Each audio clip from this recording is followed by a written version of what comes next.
Hey everyone, I hope you're doing well and staying safe during this time. If you're new here, welcome to the channel. Like I said, thank you so much for checking me out. If you haven't done so, please make sure to hit that subscribe button just right below the video. Cool, thank you so much. I really do appreciate it. And if you're returning, welcome back. Thanks again for your support. I truly do appreciate having you here. Just to give you guys some context on MUFG, the MUFG Ganesha Fund will invest in middle to late stage Indian startups, with the bank saying its plans to provide financial services to the portfolio companies. MUFG has not specified what areas it will target, but the bank has singled out fintechs supporting the unbanked, as well as environmental sustainability and renewable sectors as booming industries in India.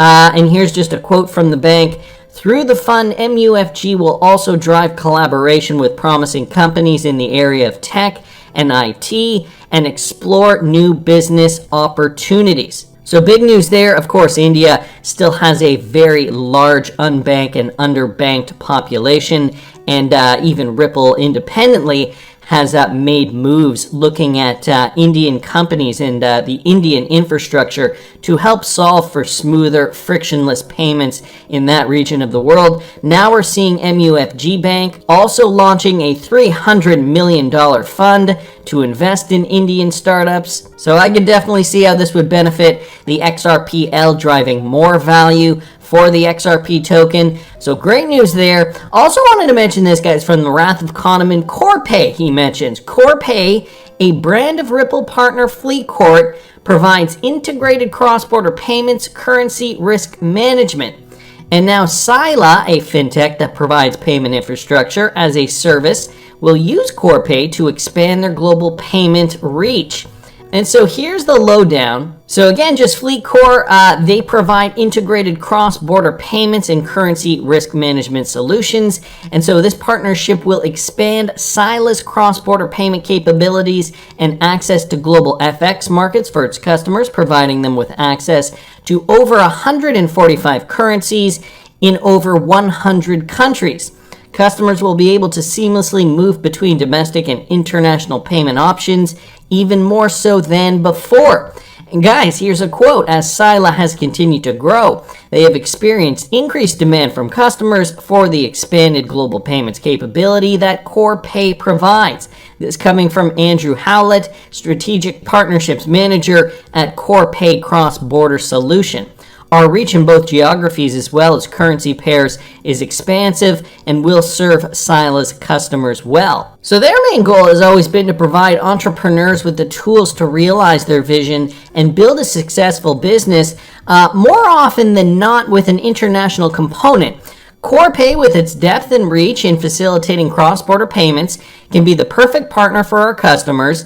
This coming from Shamir Karkal, CEO and co-founder of Sila. He says, we see a lot of innovation from companies, particularly the ones focusing on emerging markets that rely on phones and online apps rather than bank accounts and ATMs. So we can see a shift away from traditional banking sources onto online mobile applications on cellular telephones to enable cross-border transactions. And again, just to reiterate the connection, Corpay, a brand of Ripple partner FleetCor, provides that service, so Ripple enabled already. And now Sila is using Corpay to extend their global payment reach.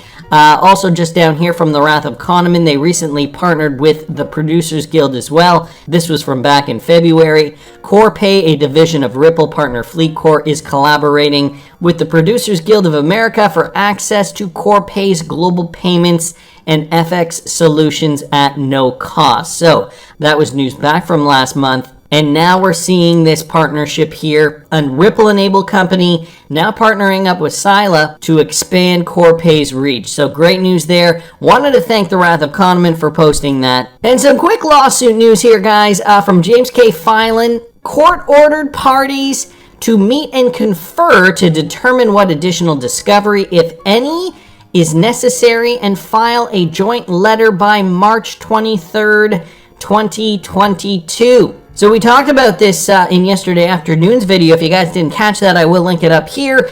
the possibility that discovery could drag on even further. So this has to be established by March 23rd, informing the court of any additional discovery they intend to seek and a schedule for that discovery. And here is the court order to that regard. And just since we're on the topic of the SEC lawsuit, we've got attorney John Deaton here, part of the XRP community, in an interview with Jeremy Kauffman. He is the CEO of Library, and as you guys know, Library also got sued by the SEC. Well, Jeremy Kauffman has some distinct thoughts. His thoughts on the SEC, listen to this. Say, come on in. Come on in. We heard Bill Hinman say, and Jay Clayton said, come in and we will work with you. I have to tell you, Jeremy, if someone such as yourself came to me today as a lawyer seeking advice, I would say, don't cooperate. Correct. That's my advice. I tell blockchain entrepreneurs, hide as much as you can do, obscure everything that you're doing, just hide as much as you can. And that's messed up because that's what we did. We went in, we were maximally transparent. We said, here's the spreadsheet that you can download of a literally line by line of everything we're doing with our money. And all I did was get punished for it. No, there's no sense in which by being a good guy, you're going to avoid it. The SEC, they're lazy.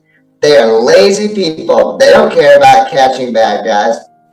They care about catching people that they personally dislike or that are easy for them to catch. Okay, I mean, you can look at some of the actors in this space that that have been, clearly selling stuff that's crap, and the SEC doesn't even go after them.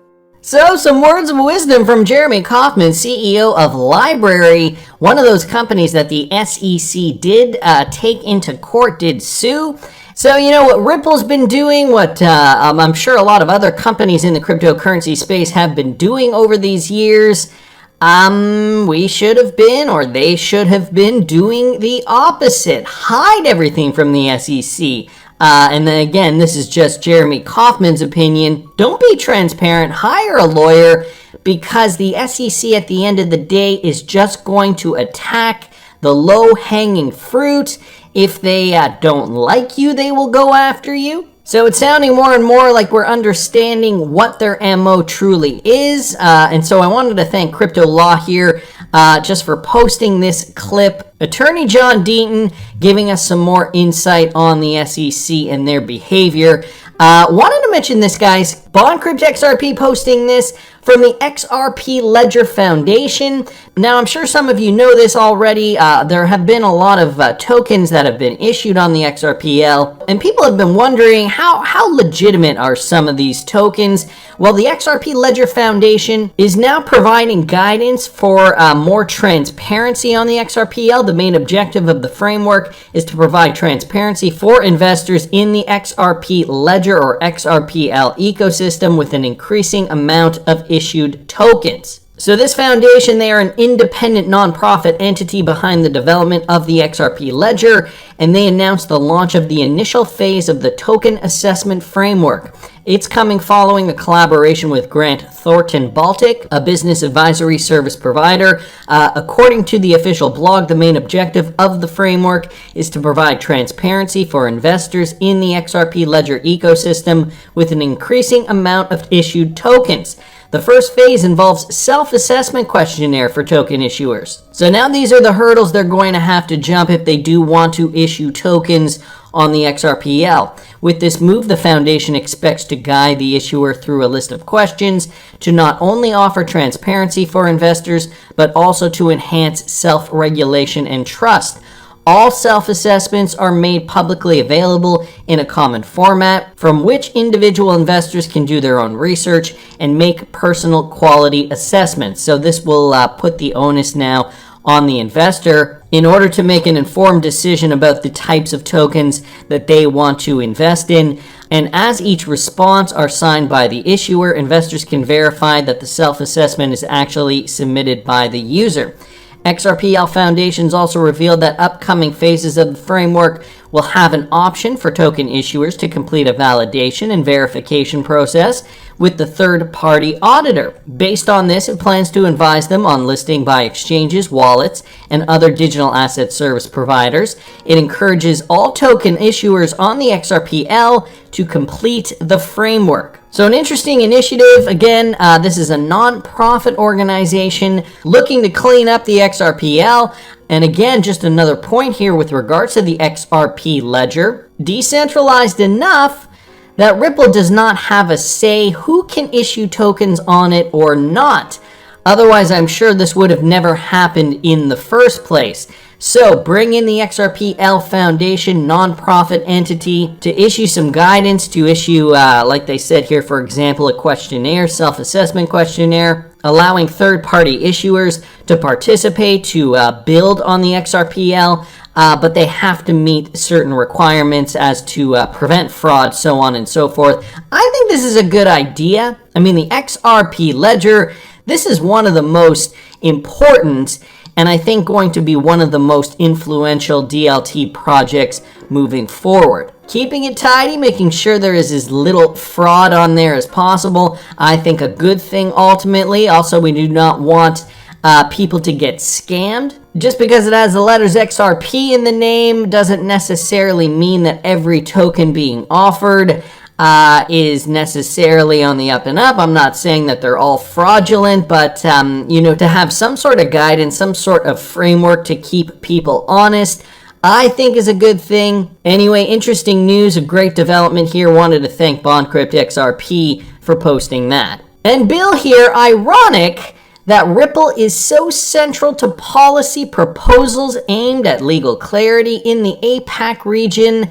Well, in the USA, the SEC seeks to stuff XRP like a square into a round hole of a 750-year-old Howey test. So this is interesting because Ripple continuing to seek clarity, and they are going out of their way now to seek clarity. He's retweeting out Brooke Entwistle's tweet here. We've seen great progress towards digital asset regulation in the APAC region, which is the Asian Pacific region, but it remains uneven in this diverse region. Our hope is that Ripple policy proposals will provide legal clarity to an industry, policymakers, and regulators around digital assets innovation in Korea. Let's go! So that has to do with this recent proposal, guys, in South Korea that Ripple has made. This brought to us by Michael at Val5Links. Ripple proposes South Korea distinguish between cryptocurrencies for regulatory clarity, and this could really have an effect on the market over there. So they're targeting South Korea specifically to make a clear distinction in cryptocurrencies between payment tokens, utility tokens, and security tokens in a policy paper released just today. Fast facts. Ripple's policy paper says South Korea's current definition of virtual asset is fairly broad, as it covers a digital token with economic value that is digitally tradable and transferable. The paper, written in conjunction with the GBC Korea and Oxford Metrica, also delves into cross-border payments using Ripple's technology and fostering digital asset innovation sandboxes in regulated environments. We believe the policy recommendations outlined in the paper strike the right balance between providing regulatory clarity while having a regulatory framework that's forward-looking and flexible. This coming from Raul Avani, Policy Director, APAC at Ripple. South Korean regulators have already applied strict anti-money laundering rules, know your customer requirements for digital asset businesses, which left only 4 exchanges eligible for providing cash to crypto services. South Korea's newly elected president, Yoon Suk-yeol, pledged to bring forth a new regulatory framework for blockchain and crypto to nurture the industry while safeguarding investors. And I guess this was strategic for Ripple to kind of strike as they were getting a new president elected, considering also, too, that he is pro-cryptocurrency, nurturing the industry. And so, I'm looking at this and I'm thinking to myself, this makes total sense. Distinguish between payment tokens, utility tokens, and security tokens. And this should be policy. This should be happening all around the world. The fact that Ripple is going to South Korea specifically, and this is just one country out of the many countries that exist.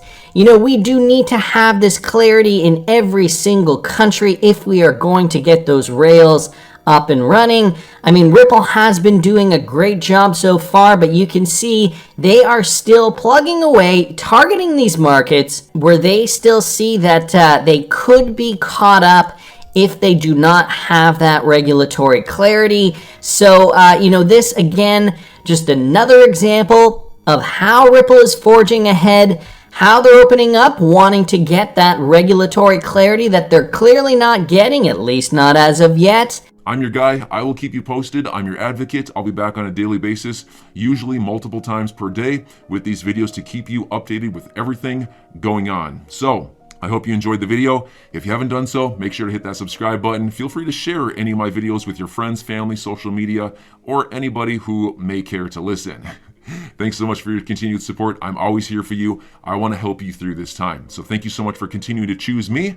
Enjoy your day, stay safe, and I'll catch you again probably in a couple hours. Thanks, everybody. See you later.